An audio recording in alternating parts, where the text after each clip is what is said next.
I mean, this Iraq thing is not working out too good, and we so oversold it that we've underinvested in Afghanistan, and now we're at risk of letting the Taliban come back and give the Al-Qaeda, the people that really attacked us on 9/11, freer reign. And we didn't really implement the 9/11 Commission recommendations, even though we had years to do it. And we probably shouldn't have put that fellow that ran a horse show in charge of FEMA before Katrina.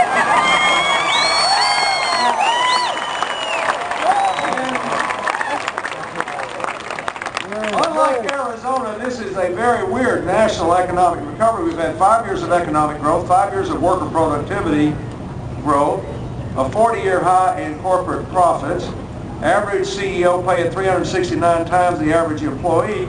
But in the country as a whole, wages are flat, poverty is going up among working people, and there's 4% more working families without health insurance than there were 5 years ago when we were in a recession.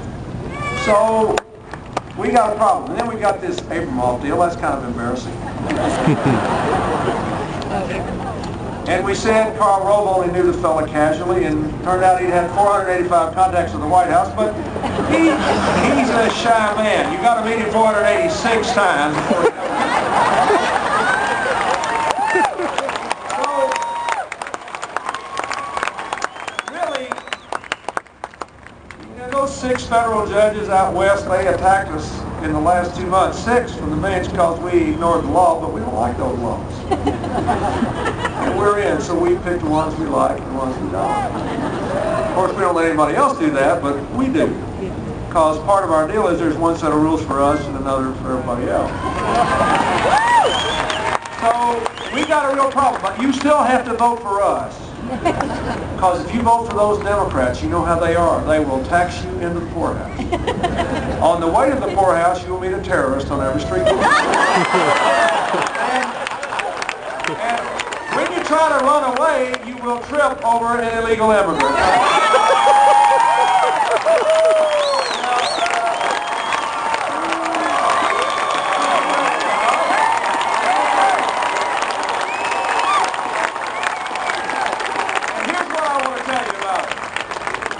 I want you to laugh because we can all hear better when we're laughing than when we're mad. I want you to laugh. But we're better than that. This country's better than that. Every hard-working American, whether Democrat, Republican, or Independent, is better than that. We deserve better than that.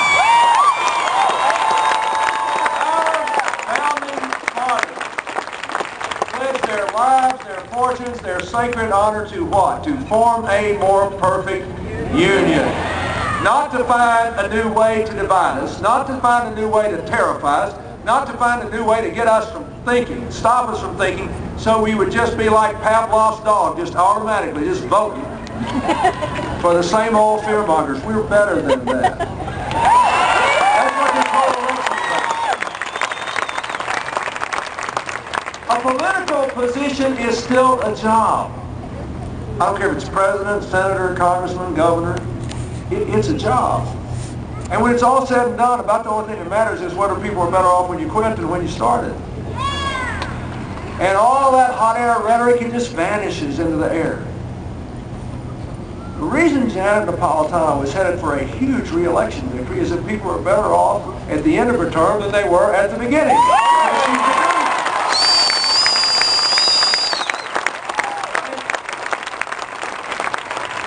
What's going on here with Jim and Gabby and our other campaigns is that America has figured this out. In the Democratic Party this year, we have running for office in the House of Representatives with Gabby. We have 9 Iraq war veterans. We have a retired CIA agent, a retired FBI agent who was one of the people who called before 9/11 to Washington and said, hey, there are these people here in Minnesota flying these airplanes. They're not taking off or landing. They're just flying. Somebody needs to look into this.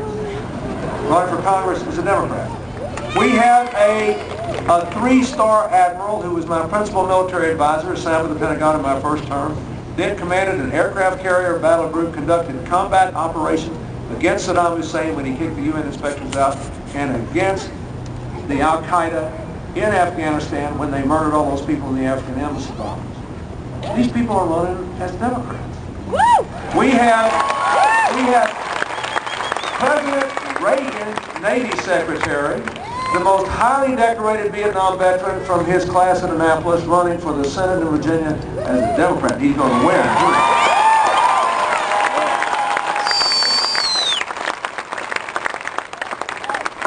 In Kansas, which has another female Democratic governor, Kathleen Sebelius, who is also headed for a stunning re-election and has numbers almost identical to Janet Napolitano's because they have governed in the same way. Their office is open to everybody. They're involved everybody in the process of decision making, and all you have to do is to come in with an open mind and listen and try to solve problems.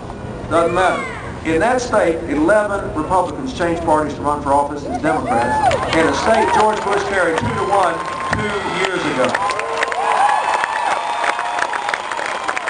The Democratic nominee for lieutenant governor in Kansas was until 2003 the chairman of the state Republican Party. And when they asked him, why are you doing this? I read an interview, it was amazing. He said, look, I'd always been a Republican, but he said, I couldn't